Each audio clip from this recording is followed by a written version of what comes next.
So good morning, everybody. I'm Kay McCall. I'm the Executive Director of the Renewable Energy Alliance of Houston. We're delighted to be co-sponsoring this event with the Baker Institute today. Now it's time to go to our second panel, which I can pretty much promise you will be at least entertaining and also informative. And I'll kick it off by handing it to Abby Hopper. I had one thing to do, was to introduce Abby. Abby Hopper, the CEO of the Solar Energy Industries Association. If you're following solar, you know that Abby's been very busy with what she's doing. Abby, I'll let you take it away. Great, thank you. Yeah. Okay.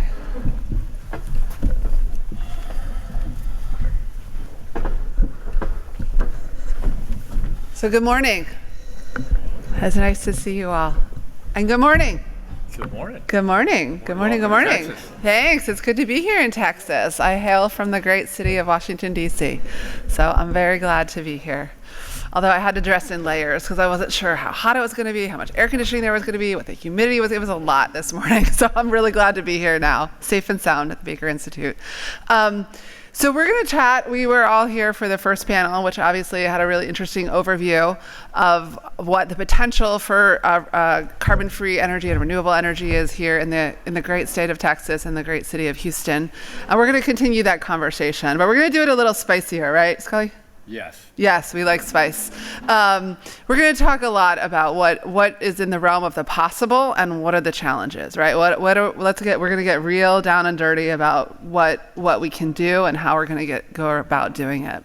But before we do that, I want to introduce the panel. And I have learned in my years of facilitating that it's best if they introduce themselves. So I'm going to maybe just go down the line here and ask each one of you to introduce yourselves maybe in the context of where we are, right? In the city of Houston, in the energy capital of the world, and how that fits into your bio. So Scully, we'll start with you.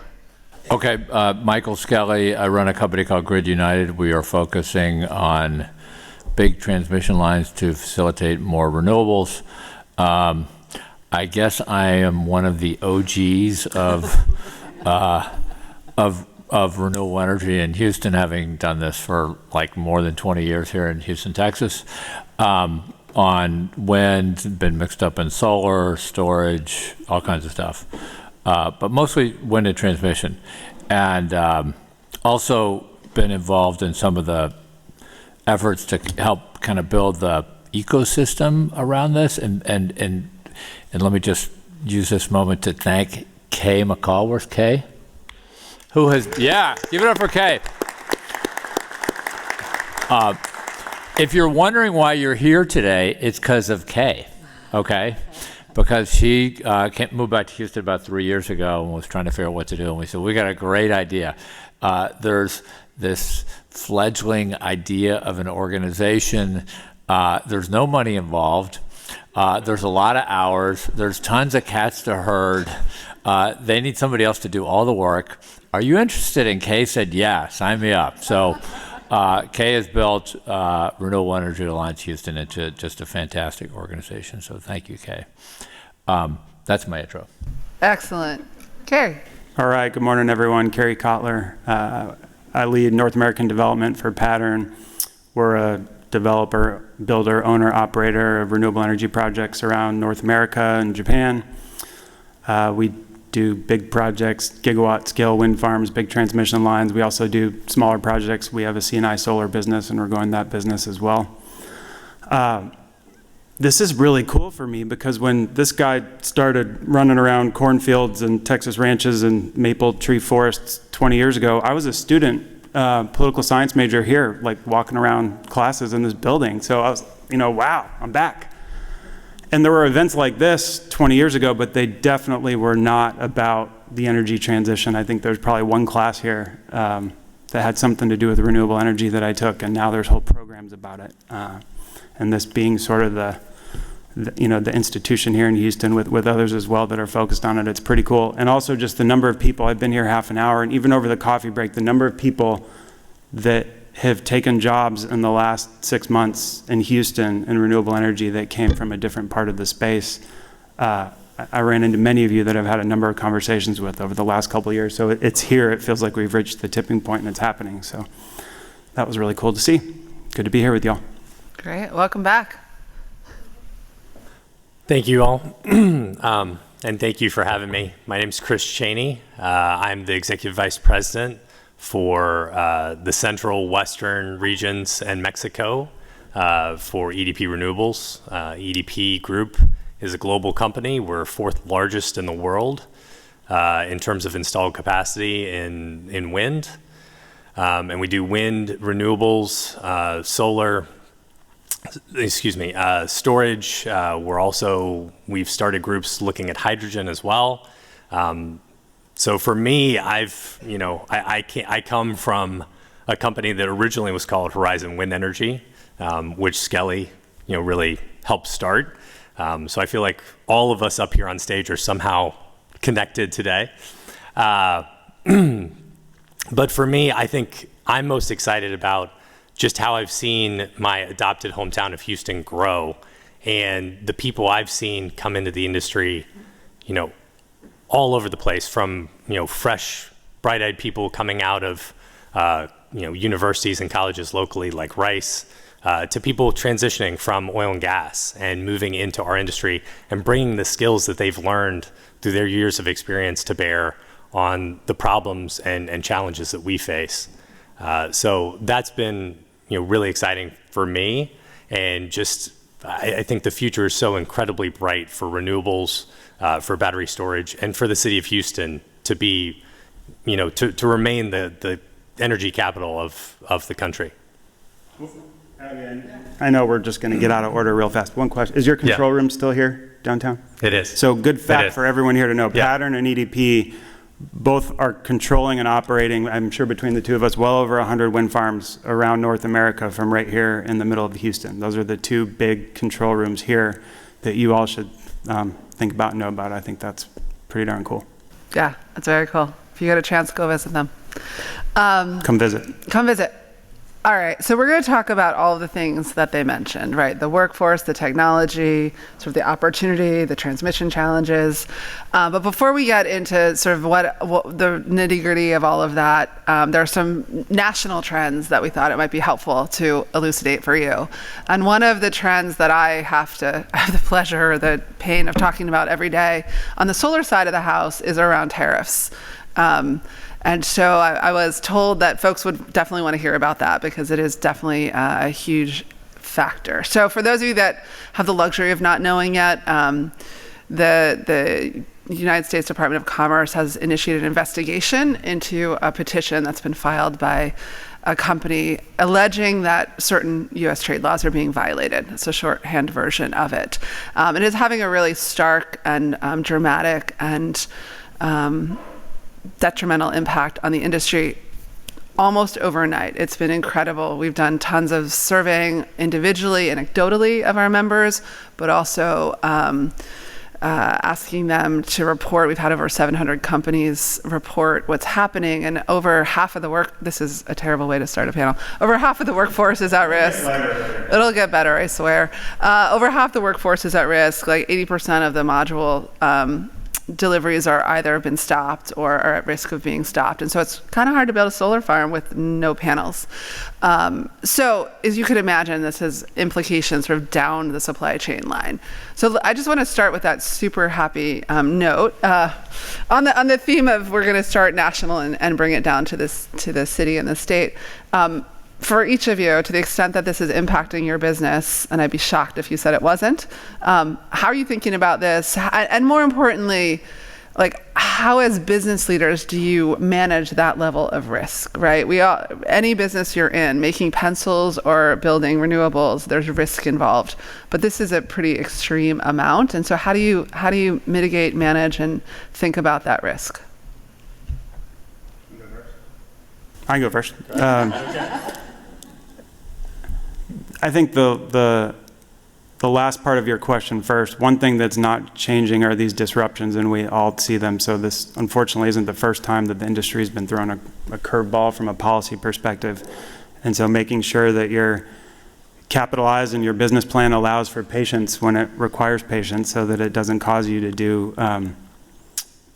massively disruptive things, I think is the most important thing that we can do as business leaders, to be prepared for the unforeseen. I don't think you're exaggerating. It's been massively disruptive. I know there are many solar projects in Texas, some not far from Houston. They're built. It's all built except there's no panels on them. So all the construction work's been done and they're just sitting there waiting. And to think that we're gonna disrupt globalization of this market that's been built with components from all over the world over the last decade or so, just to halt it. I think it's roughly 80% of the market is now basically paused while this sees its way through. It's unconscionable. And at the time when we're trying to step our foot on the gas of getting projects online, that's an unfortunate reality of it, and we need to make sure that it gets resolved as soon as possible. There's much better ways to handle this. We absolutely should promote more manufacturing in the U.S.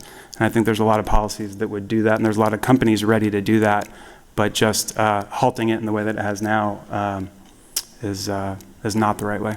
But Chris, you're seeing a lot of this too, even more than me. Yeah, I mean, from my perspective, I think the thing that has trained a lot of us who are leaders in renewables and have been in renewables a long time is uncertainty. I feel like uncertainty is something we live with on a day-to-day basis and have for many years. And so from that perspective, there are many challenges we're facing. So, the supply chain issues we've seen due to COVID, the conflict in Ukraine, there are just many different things. And I feel like, in my 13 years in renewables, there's always some new challenge that comes along. However, this one seems like the most disruptive and most severe, particularly coming under an administration that is advocating, a pretty swift energy transition over to renewables. And so it's incredibly frustrating, for us within the industry.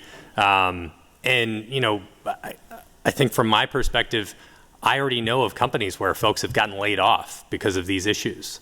I mean, the fact that this is costing us jobs, it's ridiculous, to be frank. And I agree with Carrie. There are much better ways. People are ready to find ways to build a U.S. manufacturing base, but what has to be understood is that doesn't happen overnight. You've got to provide the incentives, people have to plan, and I think there are a lot of companies ready to take advantage of that and to move forward. But where things are at right now is just, it's not really an acceptable solution.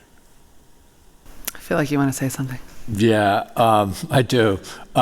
So I'm on the Secretary of Energy's advisory board, and we met earlier this week, and this is folks from the environmental community, labor, et cetera. So it's a great group of folks with lots of experience in the industry. And obviously, this topic comes up, right?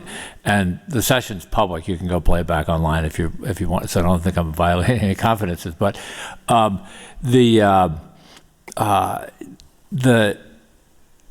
part of the tension here is we are going through all kinds of things in this country right now. There's all kinds of things we're trying to sort out. So part of what's happening with this energy transition is we're sort of pouring into this transition many of our sort of hopes and aspirations and frustrations about, like, what does the world look like? And we know we have like big structural issues in the economy where, like, almost no wage growth or like actually no wage growth with people in the bottom half, and then we have one of the folks on the committee is from the labor union.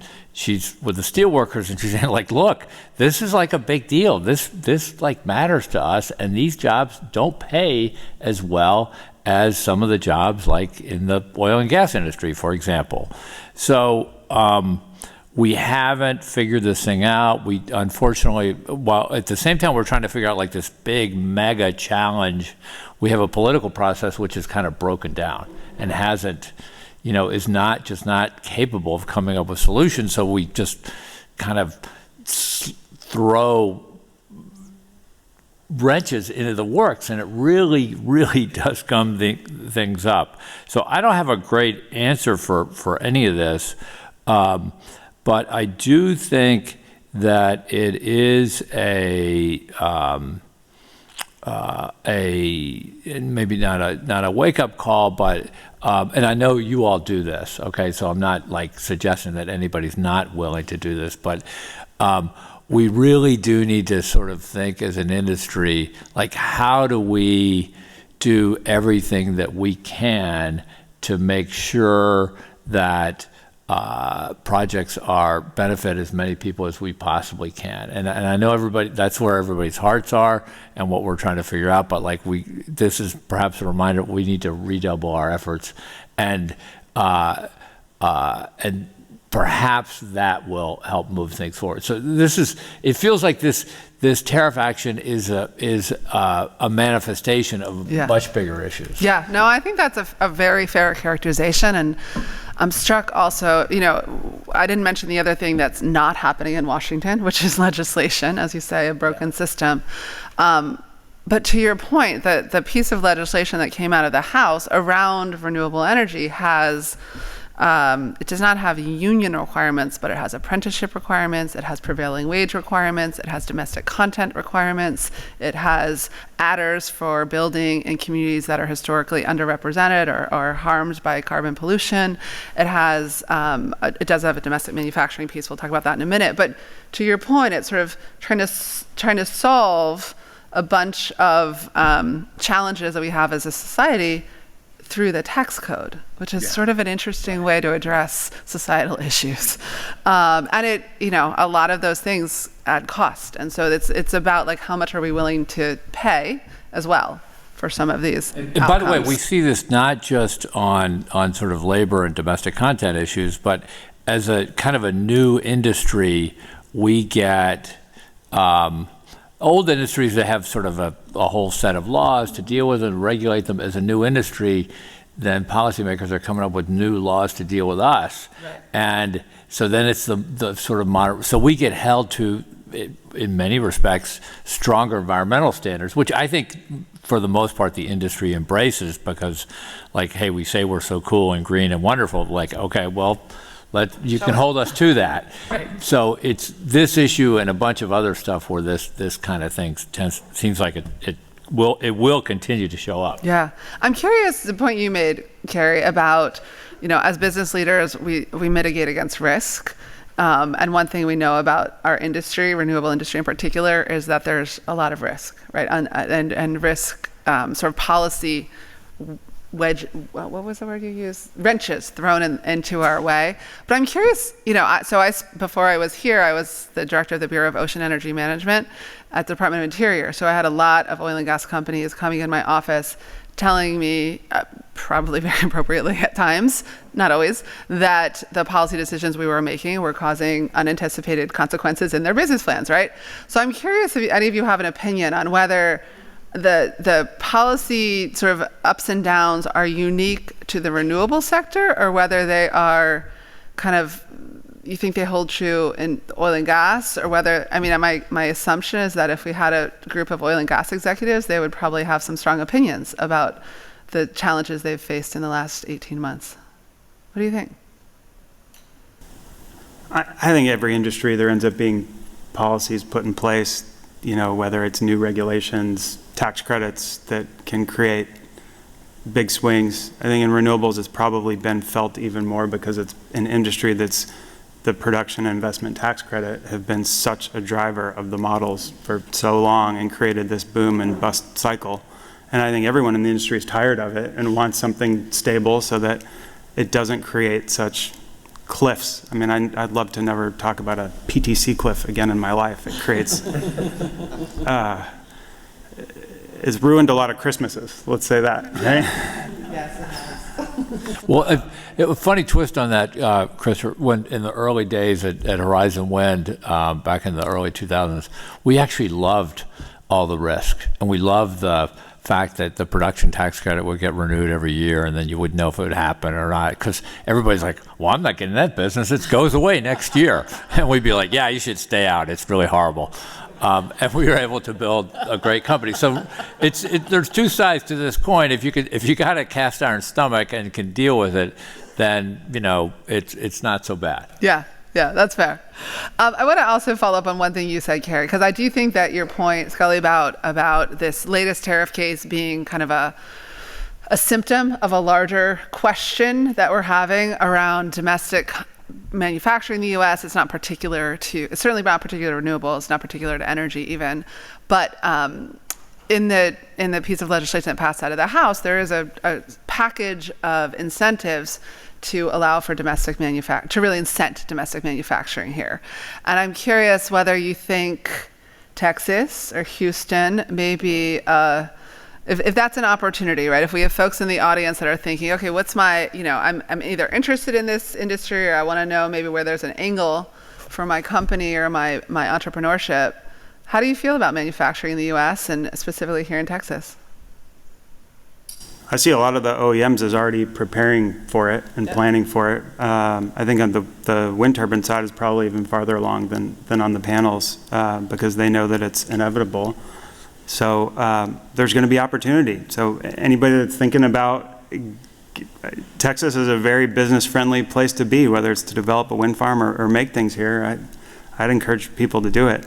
I think just in going back to the last point too, with what's happened with these solar tariffs, I do think if this situation 10 years ago, you'd see, Chris mentioned layoffs, and projects have been slowed down, and I'm sure people are getting laid off, but nobody's running for the hills. Like, we know we'll get through this because the company is developing these projects. It's a much more stable environment. The sponsors behind them, the capital behind them know that it's a matter of time before this gets resolved and that these projects will get built. So it does feel like a lot more stable environment than when this kind of hiccup came up.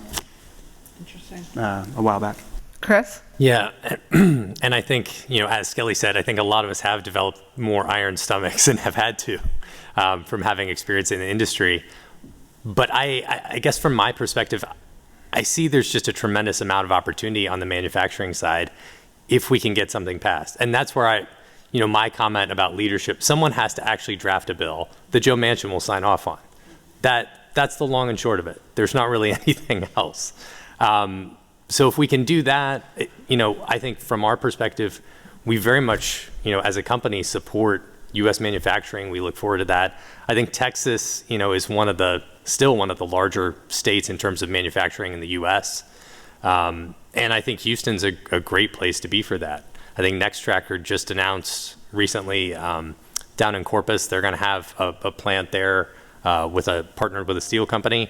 I think there's a tremendous opportunity. I mean, given we're building so much solar, we've built a lot of wind already in Texas. I think that's only likely to continue. The transition's happening. So it's all about, putting people in a position where they can take advantage of it. And, you can grow jobs, you can add jobs, but to do so, you've got to have the leadership in DC. And I know sometimes that's challenging, and I know how intricate that can be. But I think that's really what we need to see to move things forward. So I agree with everything you guys said, and I do think there's a ton of opportunity here in the U.S. and in Texas in particular. When I talk to companies that are looking at making investments in manufacturing, right, there's really a handful of states they're willing to consider. Texas is on the short list for all the reasons you said, sort of the business-friendly attitude, the space, the price, kind of the access to ports and access to other infrastructure. And so I think if we can get that piece of legislation over that 50th vote, I think that, there will be a lot of ribbon cuttings like there was this week with Nextracker. But let's keep our focus here on Texas, and let's talk a little bit about Uri. So I'm a little worried as someone coming in from Washington, D.C. to talk about Uri that I might get in trouble and step on a third rail I'm not aware of, but I'm going for it. I'll kick you. Okay, just give me a little elbow. So let's talk about sort of the perception, right? Because there was clearly a perception issue, and then we'll talk about the reality issue. But do you all live in Houston? Do you live in Houston? Okay, so I know what it sounded like from Washington, D.C., but when you were in Texas, what was the narrative about what caused Uri? And how is that, and a year plus later? You'd be pushing your kids on a swing at the park, and someone would come up to you and say, "Why isn't the wind blowing? It's made my house really cold." Seriously? Yeah. And there's a lot of people that thought that. Yeah. Well, the governor said it, so that didn't help.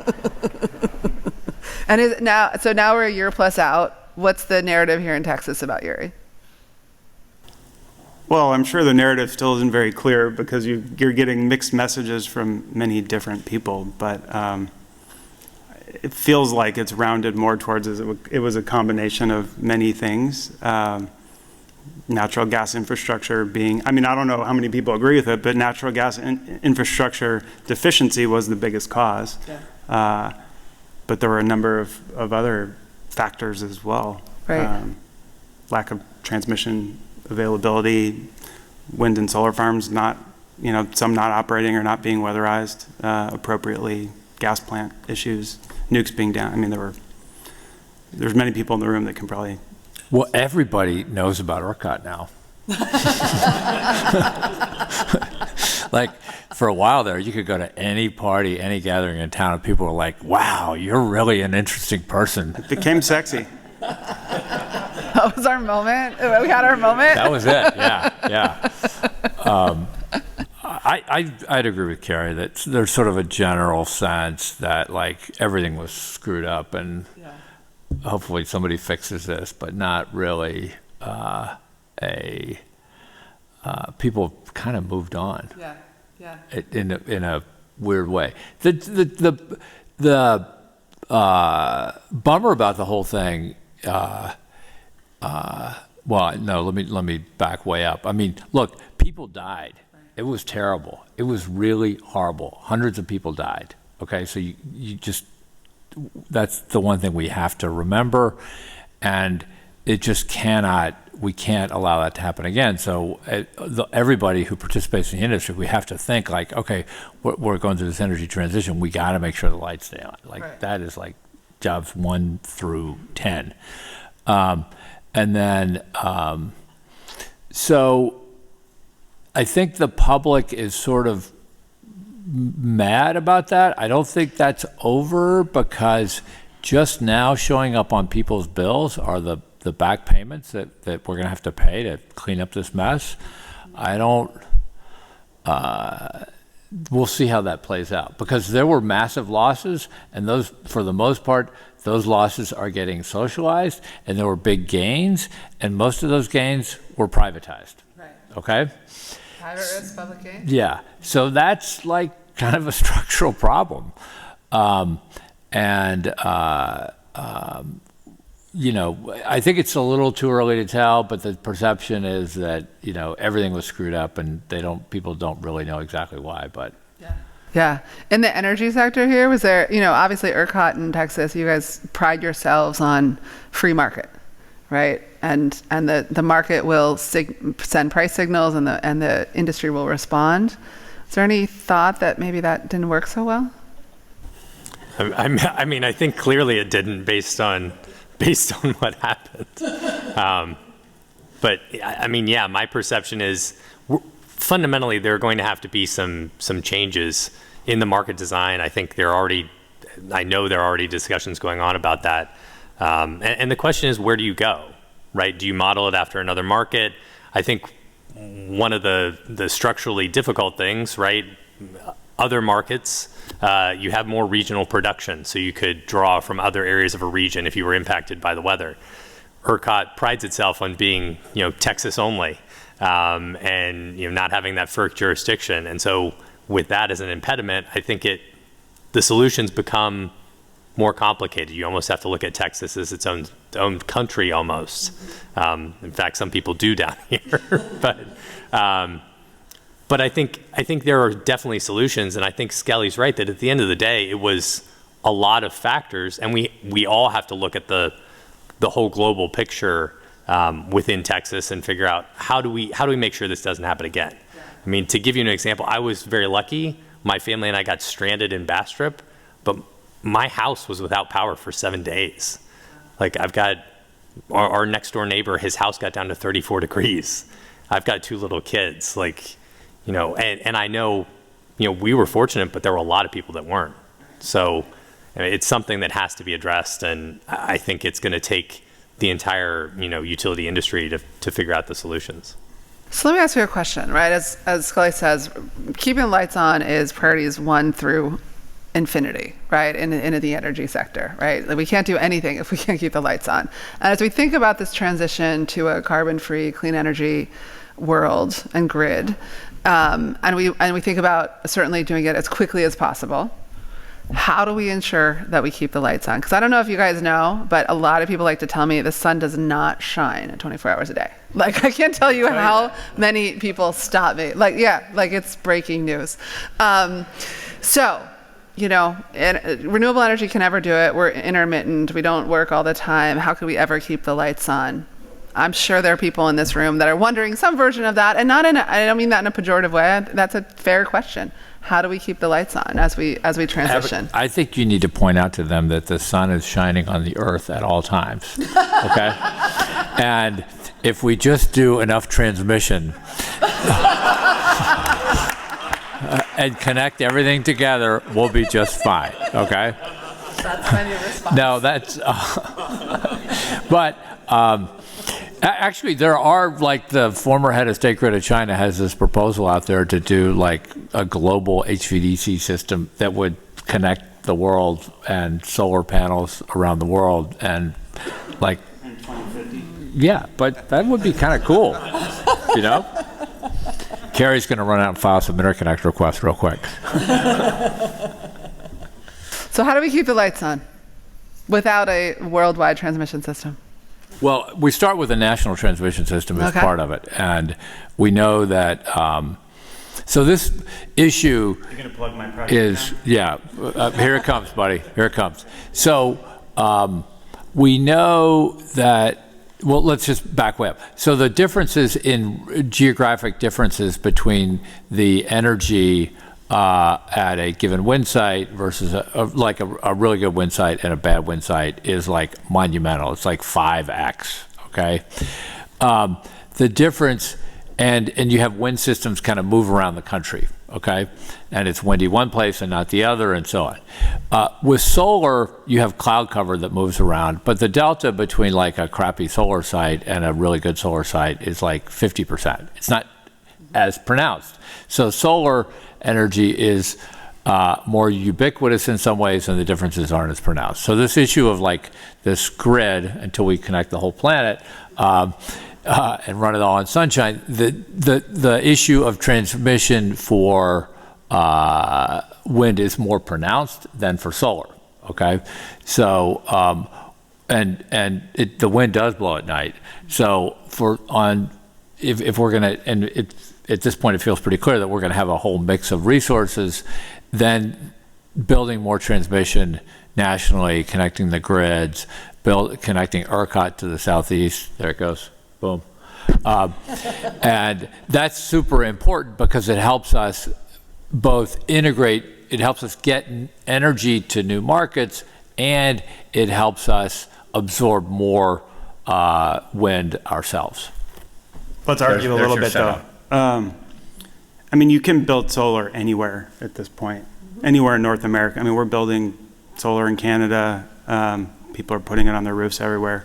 But you also can build wind farms, not everywhere, but in a lot more places. So it doesn't have to be, even though it's exponentially better if you go where it's really windy, we are getting to the point where you can build wind farms with turbine technology going where it's gone and much less windy sites. So you used to kind of have to be in West Texas, and now you can be pretty darn close to Austin and have a good wind farm. And that dynamic is coming everywhere. And so the idea that you can build solar everywhere, you can build wind pretty close to anywhere now, it's a helpful dynamic to all of this as well. I guess to bring it home to Texas, and I think your lunch speaker will probably cover this in a lot of detail because he's pretty close to it. But we do need more transmission. Right now, people are trying to bring on projects to lines that are full. We've yet to build a transmission line where someone thought, oh crap, why do we build a line from here to here? We don't need it. The only thing that's ever been said is why didn't we build it bigger? And so I think both in the state and in some connections to out of state, and while Texas is the Republic of Texas, I do think there's a couple good options to expand its connectivity to other regions, and that would help reliability a lot in a high renewable penetration world. Yeah, I think the one piece that hasn't been mentioned, and I'd agree on the transmission side, we definitely do need to do more transmission, and particularly in Texas, I mean, if you build out more lines, they're going to get filled. You're going to get renewables in there. We've seen it in South Texas. We've seen it in West Texas with the CREZ lines. I think the other piece, though, is storage. And storage is going to play a key role in how we balance things between these different resource mixes as we go forward. And so I think storage is something that is starting to happen now. It's happening a lot of different places throughout the country, but I think here in Texas, it's something, EDP is actively developing, we're working on, and I think it's going to be one of the keys in the end to solving, crises like we had during Uri, and making sure they don't happen again. So I agree with, across the board, transmission, we definitely need more, but I think storage has to be a focus and has to be something that people are looking at investing in, and that, it's incentivized that we have more storage on the grid. So I agree with everything you said. I'm curious, though, how easy is it to build all that new transmission? Well, Skelly is on the board of the advisory board of DOE now, so it's going to be pretty easy. Sweet. You wave your magic wand? Well, so I made a good run with Carrie, and in fact some others in the room as well. And we tried very hard to build some lines, and we got limited success. We sold off a bunch of our projects. One of them Carrie took and built. Thank you, Carrie. And another from Kansas to Indiana, Invenergy has, and maybe, like, with luck, that'll be in construction the next year or so. So it takes a really long time. We were probably, and this is a company called Clean Line Energy, we were probably a decade too early. So I just started 8 months ago another transmission company. By the way, we're hiring.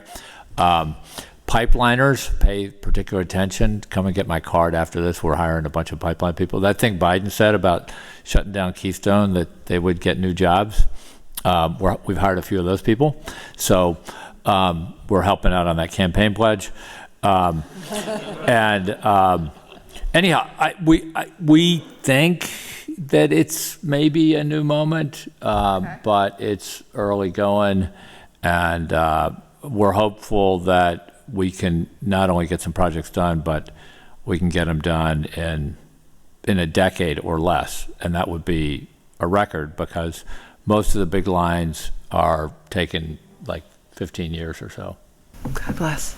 And I don't think it has to all be massive lines. I think, there are reconductoring that can be done, upgrades at substations. So some of the capacity can be unleashed just by doing that within Texas. And so I think looking for ways to do that, that's a quick kind of a low-hanging fruit that we can take advantage of and allow entry of more renewables into the market. Upgrading existing lines, dynamically rating lines, there's a bunch of things that'll be done over the next decade while this next series of big projects gets built. I do think there's a number of projects that have been going on for 10, 12 years that will all start construction in the next couple. So it's about patience, and then needing our federal agencies to step their foot on the gas on permitting, which I think is starting to happen. So it's good. Good. Speaking of federal agencies and permitting and building wind anywhere, Carrie, let's talk about offshore wind. We have not talked about offshore wind yet, and for those of you that know me, it's my first love. Tell me, can we do offshore wind in the Gulf? Well, I want to ask first about the Gulf of Mexico. Are we going to be seeing offshore wind off the coast of Texas? So there was a question in the previous panel, like, what does the world look like in 2050? I thought that was a super interesting question. And if the world looks like the way a lot of us think it ought to look, with 100% like net zero carbon electricity and maybe net zero carbon economy, then for sure. Yeah. Absolutely, because we'll need it. So you don't think Texas has so much land that solar, wind, transmission, and batteries, what would Gulf wind add that wouldn't just raise rates? I think that's a good question. I think you would build Gulf wind, and sell it to Louisiana because their wind sucks. Well, and you can't, solar siting in Louisiana is not easy either with the hail risk and the hurricanes and the cost of insurance. But I think getting it to Louisiana would make a lot of sense, particularly southern Louisiana, New Orleans, where they would need the power. So I think from that perspective, but I also think it's a matter of timing, right? Until we've built out, we've got tons of land in Texas, until we build out, solar, wind, use storage and build transmission, I think eventually we will see, offshore wind in the Gulf. I don't think it'll be the first place you see it. I think it's going to be the East Coast and California first, but I think eventually you'll see it in the Gulf, and yeah, it's going to be dependent upon what your other options are. I mean, at the risk of sounding like the old guy on the panel, which I guess I already confessed to being the OG. I think Carrie OG is outed you as yeah. he said he was So in college. a lot of this stuff is like 10 years ago. We'd be like, offshore wind, that is so ridiculous. It costs 30 cents a kilowatt hour. Those Europeans are out of their minds. What are they even thinking about? Well, we were totally wrong. And so, or another perspective, like integration into like the grid. And back, not that many years ago, people said, oh, wow, if we ever get above 20% wind, like everything's going to just fall apart. The wheels will come off, the lights will go out, et cetera. And now, like, SPP hit like 100% the other day, or 98%, or some crazy number like that. So that people, like, we're figuring stuff out that we thought we could not. We really thought, like a lot of serious people who were deeply committed thought, nah, we're never going to do this. And it's happening. Yeah. And I don't want it to sound like I'm such a downer on it. It's more, we're building offshore wind in Japan, where it's extremely land constrained. Chris is building a bunch of offshore wind in the Northeast. It'll come to California too. I think it's also just the idea that we also have a responsibility to make sure this goes right, because we can do it for a lower cost. And if we mess it up, and I think there's some examples in Europe where it got messed up and things weren't developed as responsively, and it makes it a lot more expensive because it's not the most rational thing to do. It'll set back the effort as a whole. So we just need to keep in mind what are going to be, depending on where you are, the most cost-effective solutions. Well, y'all are doing not just offshore, it's floating offshore, right? Eventually. Yeah. Yeah, that's a technology proposed in California too, floating. Okay, so Carrie, your point is it's not an anti-offshore wind at all. It is look at the best portfolio of resources and the cost in that particular region. That's fair. All right, first of all, I can't find my phone, so I don't know where my phone is. So if anyone sees a red phone with a chocolate lab on it, that's fine. But secondly, I don't know what time it is. So can I get an assist from the audience? And when do we end? 11? Oh gosh, we got to get into 11. workforce. Okay, all right. This is so interesting. Let's talk about workforce. Right? Thank you, Scully. But if you do find my phone, just give it to me. So we're here to talk about sort of leveraging Houston's assets. And one of the assets is clearly the workforce, right? And historically an oil and gas and fossil-based workforce. You talked a little bit about, you just did a little ad for your project and the people that you're hiring. So I'd love to hear a little bit more from all of you, each of you, about how you see the workforce going. As you said, some union members are saying, I'm sorry, the jobs are not the same. That doesn't work for me. Like, tell me more about what you're seeing in the marketplace and how your companies are thinking about both adding employees, but also utilizing skill sets that are already out there. Yeah, I can go first. Yeah, it's something, and I think because our North American headquarters is here in Houston, something we're very focused on. Since I started at the company, we've been hiring people from the oil and gas sector, and we've only accelerated that. As we're growing so much, there's been an opportunity to draw on those skills. If you have project management skills, those are very transferable. If you've got GIS skills that you've developed working on a pipeline, those are transferable. The list really goes on and on. And so from my perspective, there are some really talented, intelligent, capable, passionate people who have come over already, and we continue to recruit people from the oil and gas industry. And we're fortunate to be in Houston and to have such a robust pool of candidates to draw from who are interested in making the transition. We're also working, kind of across the country as well to try to stimulate that. We've got a program we're participating in Western Virginia called the SHINE program that helps train former coal miners to do solar installation and become technicians as well. We've done programs in Kansas for training of regional techs along with our Prairie Queen wind farm. So I think as a company, it's something that's very front of mind for us. We've also on the DG side done quite a bit to partner with local technical colleges and community colleges to train people. So I think kind of all along the supply chain with solar, there is, and wind for that matter, there's really an opportunity to make that transition. That's good to hear. Carrie, anything to add to No, that? I agree with all that. We're growing too, hiring too. There was a quote someone made recently that resonated with me, which is in renewables, the talent to capital gap has never been wider. And that's the amount of capital flowing into renewables, the number of people trying to start companies and sponsor projects is growing exponentially.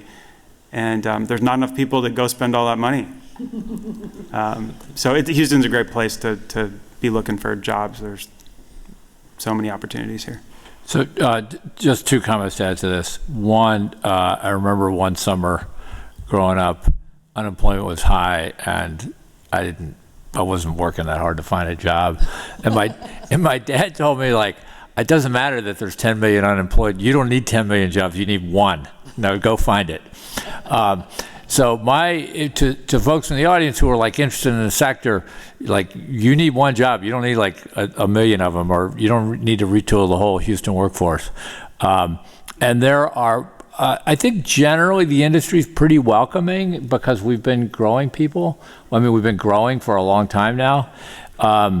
And we're less, one of the attractions of the sector over oil and gas is, and you hear this a lot from oil and gas people, is like, we're just not nearly as cyclical.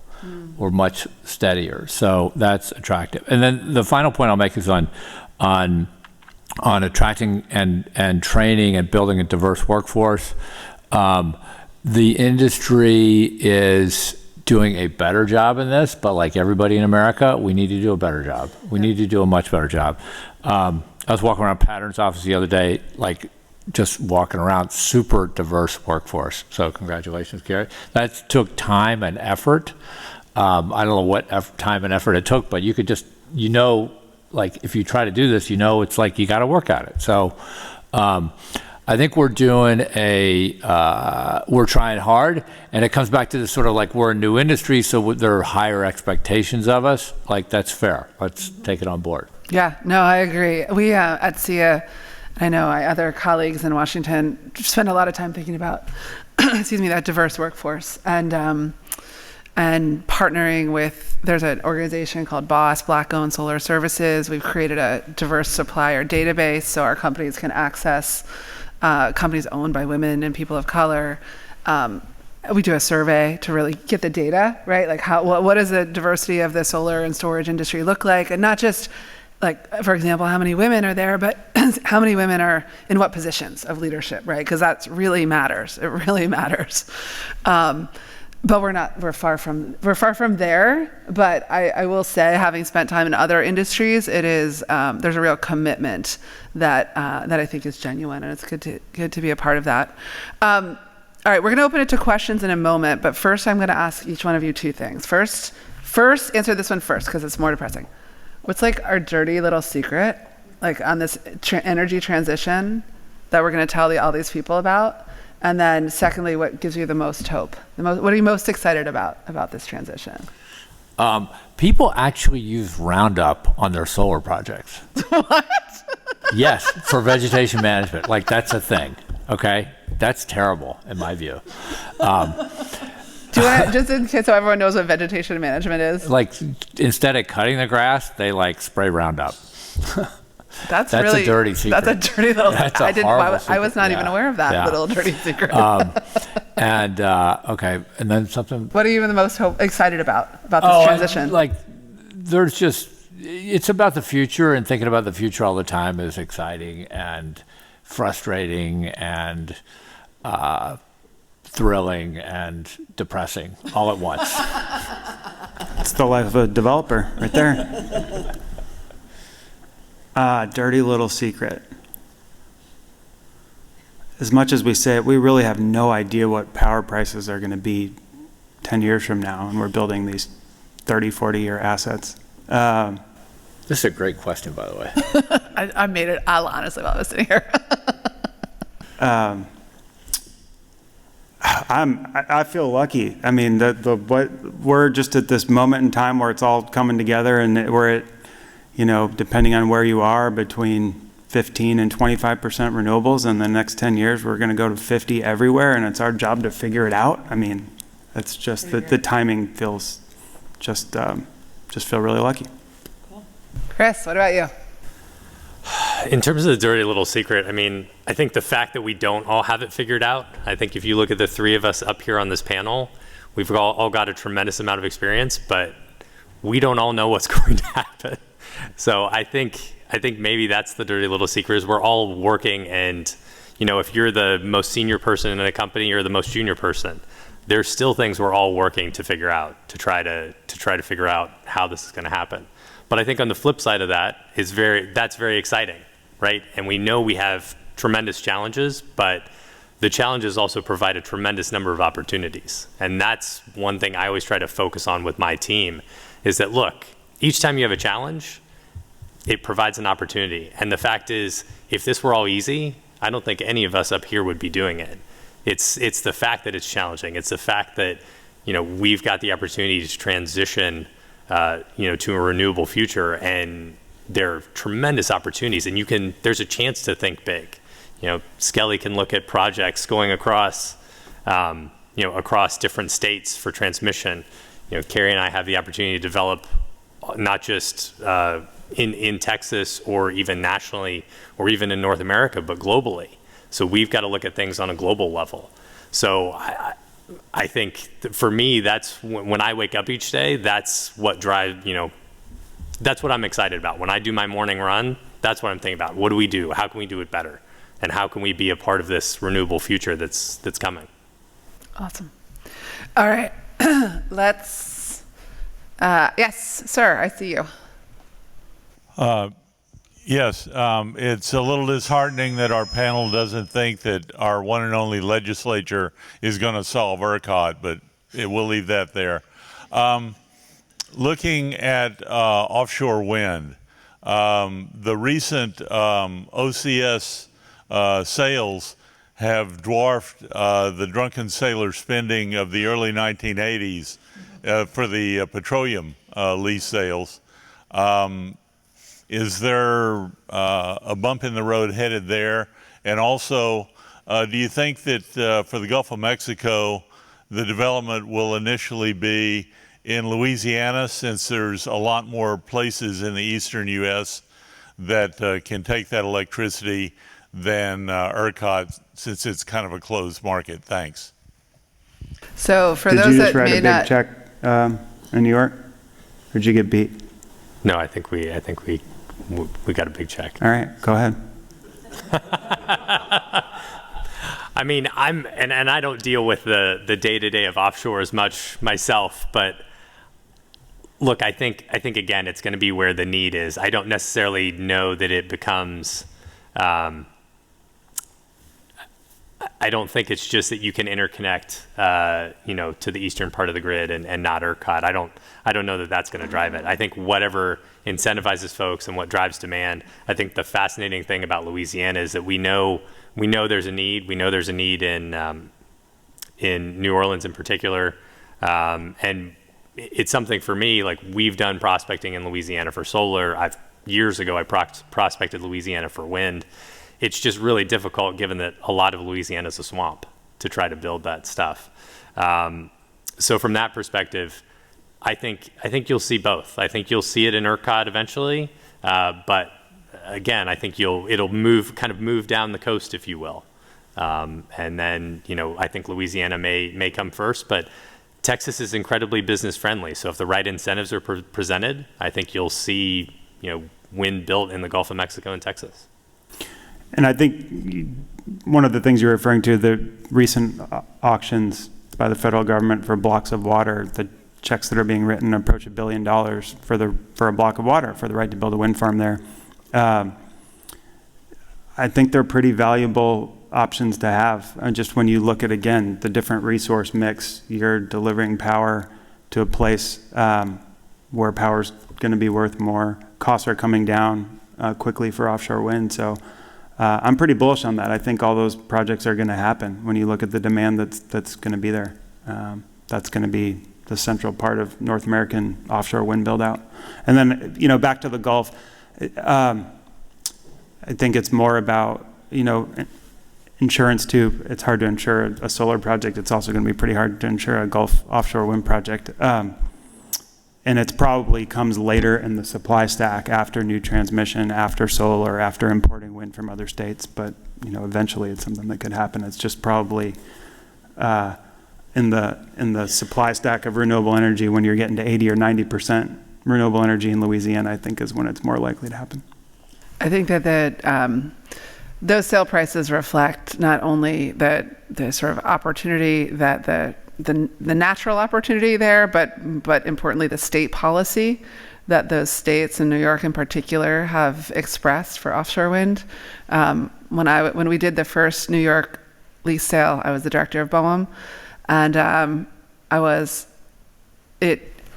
usually they go about 3 or 4 rounds. So it's like, everyone makes a bid, and then if you clear, you go into the next round and the next round. And they'd been 5 or 6 rounds, and it was at the end of the first day, and the bids were going in uncharted territory, but minuscule compared to what happened. And I kept calling our IT department and saying, "Are you sure this is not broken? Are you sure this is right? Do you promise me nothing is wrong? Everyone's bids are what they say." And they're blind, so I don't know who they are, but I knew what the numbers were. And then I had to get on a flight to fly from DC out to San Francisco overnight. I was like, because we had to delay the lease to day 2, which we'd never done before. I was like, just let me land before we start the leasing process again. And it went to Ørsted or Statoil. What's it called now? Statoil. Statoil is now, thankfully, it went to Equinor. For the highest price, which now pales in comparison to those. But I do think the sustained state policy and the aggregation of those Northeast states is what has really driven that price up. I think it's a good investment, and I think that it is going to continue to put pressure on the federal government to get the permitting right. Another question. Yes, ma'am. Yes. I'm guessing right now for your offshore wind project, the demand is that you're just deliver wind electricity into the grid. Do you see the hydrogen market as a part of the demand that's flowing from the world? Because green hydrogen is all about using the same. Yeah, no, I feel like if you walk around... Do you want to repeat the question? Oh, sure. It's about hydrogen. How is hydrogen, and green hydrogen in particular, going to impact demand for renewables? It's not, it's going to rise. Do you see that? Yeah, I certainly feel like if you go to lunch downtown right now, 4 of the 10 tables in the restaurant are talking about hydrogen. Are they just talking, or they're... Yes. They're just talking at this point. Just talking? But they have credit cards with them. No, I think some of it is inevitable. The really interesting thing is if we do start burning hydrogen, blending hydrogen and gas and coal plants, what that does to demand, and it won't happen this decade, but if we do, there's 1,000 gigawatts of capacity in the US right now. There's 1,300 in the queue. It could double the demand in the 2030s and 40s of renewables. And I don't know whether that'll happen or not, but it's a pretty provocative thing to think about. So just to I would encourage everybody to try to get, if you're interested in hydrogen, get as fluent as you possibly can in terms of like what do dollars per kilo mean? What does that mean in terms of dollars per MMBTU? The kilowatt hours in, kilowatt hours out, all that stuff. It's like a little daunting. I found it helpful just to like make my own little spreadsheets to figure it out, because otherwise it just made my head hurt. And you know, even at optimistic scenarios, hydrogen is pretty expensive. $2 a kilo, that's like $16 an MMBTU or something crazy like that. Or like $150 carbon, if you want to think about it that way. But like, hell, we do lots of things for $150 carbon, including like offshore wind. Like that is expensive carbon mitigation, but it's happening and we're doing it. So I do think like long term, it's got, it's I'm bullish, but like in the next decade, there'll be more, you know, there'll be a lot of lunches for sure. Well, the projects are going to happen though. Like you're going to turn it into ammonia and ship it. There's a lot of uses for it. So before it like really takes a glide path, I agree it's going to be a while, but there's enough. The talk is reaching a pace where people are going to start doing projects. I do agree with that. Yeah, I mean, as a company, we started a hydrogen group last year, and we're already working in Portugal on a pilot project. So it's becoming more real. Part of it's going to be the speed at which it's adopted will be the incentives. But I also see it as you may not be burning it for fuel to produce electricity, but you may be, or blending it with methane, but you may be utilizing it for heavy industry. And then I think hydrogen may be a long-term solution to long-haul transport, because EVs, I'm not sure, can be the long-term solution for trucking. So you want to have another solution to get away from gas and diesel, and I think that hydrogen's a pretty good option. All right, we have 5 minutes remaining. Let's see if we can get two more questions in. I've got the mic over here, sorry. Oh, wait.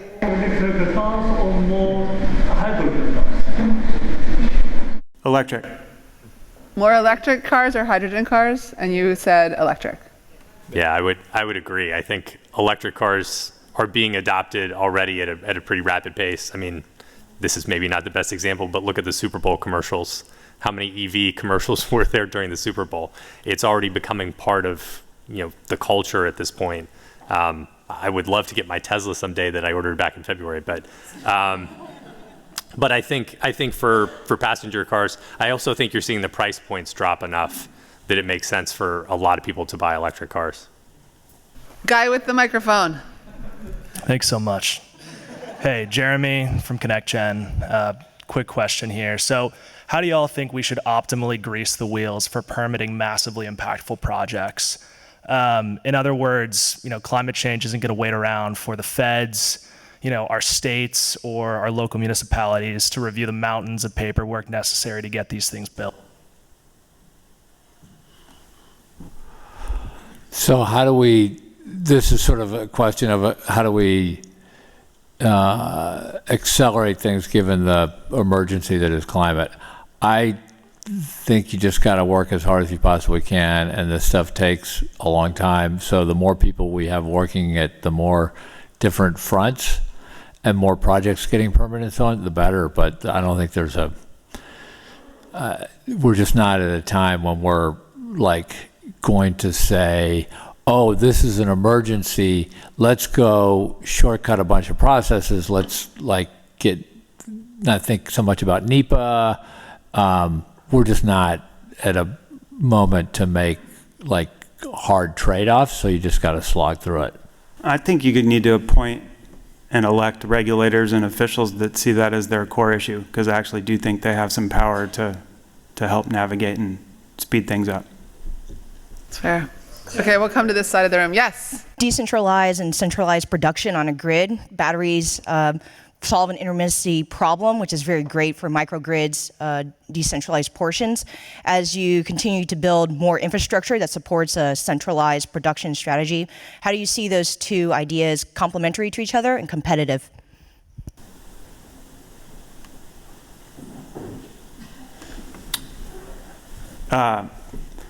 Sure. I'm not sure I got all that. Distributed versus central. I think they're both going to have a place. You have competing policy incentives for both. I think to do it most cost effectively, you can't just choose one, and to maintain reliability. So I think they're both going to compete depending on the environment, and I think that's probably a pretty healthy competition. We will definitely have both, but if you, like, there's studies on this, like if you put a solar panel on every roof in America, you only get like to a relatively small percentage of our energy needs. So I think that the world tends in history, if I can make it even bigger, toward network solutions. And the stronger the networks, the more reliable they are. And the world also tends towards economies of scale. So, you know, I realize with solar projects after like 100 megawatts, you probably run out of economies of scale. But still, that's more than like the 7 kilowatts that sit on my roof. So long term, particularly when we think about like the scale of decarbonization, most of the action and dollars and investment and so on is going to be at sort of scale. I will be the voice to add that I think it's a false choice between distributed and utility, which I think you guys also said. I think I was in a discussion yesterday about sort of the aggregation of distributed resources and what that can add to the conversation and ways to address some of the market challenges. So, you know, the opportunity is we don't have to choose, right? We can pursue all of those efforts. We're going to end with the last question in the room, very much in the back. Thank you very much. Hold on a second. Hold on. He's got the mic. Thank you very much. Michael Miele from Burns & McDonnell. So my question is more to Carrie and Michael. You guys earlier talked about to build renewables for the future, we essentially need to increase capacity on the grid. Here in the South, right, back in the days we had 1 in 100-year hurricane events. Now it's every year. So now we have to think about cost of building that grid to increase the capacity and the resiliency. Where do you think that break-even point is where the cost actually makes sense to increase capacity while building resiliency?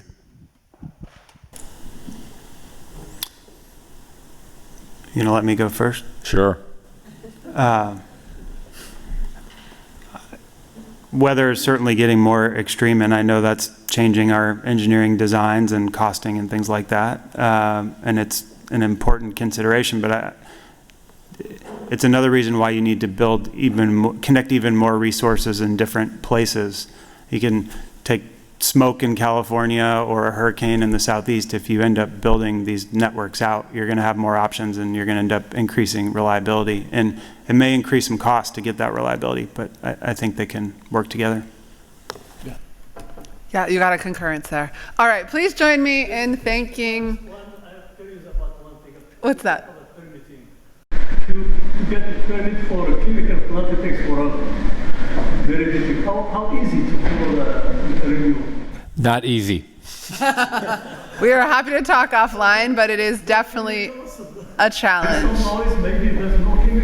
No, I think it comes back to one of the things we talked about earlier, that like this is a new thing, so we're pouring into this vessel of new things, like new standards of doing things, so it just takes a long time. It depends on the geography, the technology, et cetera, but it's like if it weren't easy, everybody'd be doing it, so. All right, so stick with it. Mike, join us? Yes, in thanking Scully, Carrie, and Chris. Thanks.